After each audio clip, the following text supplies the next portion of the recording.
You describe in your statement a view that these meetings were not, in your words, optimally effective.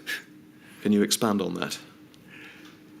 Yes, my observation is that the COBRA meetings were very large, and sometimes the seniority of representation ministerially at the COBRAs varied between departments.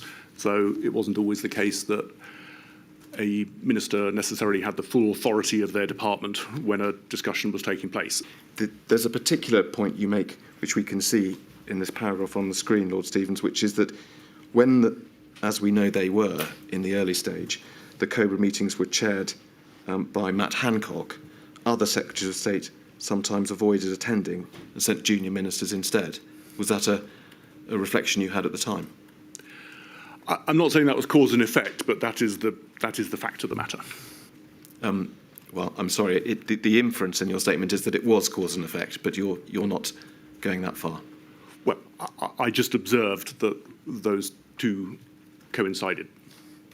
Can you offer a view as to whether it would have been better for the Prime Minister to have chaired the COBRAs at the early stage? Would that have, do you think, ensured that more senior people, Secretaries of State, attended those meetings? I think it's very likely that if the Prime Minister had chaired those COBRAs, then other Secretaries of State would have chosen to go as well. But whether the substance of those COBRA meetings was such that not having all of those folks there made a big difference, I defer to others. Of course.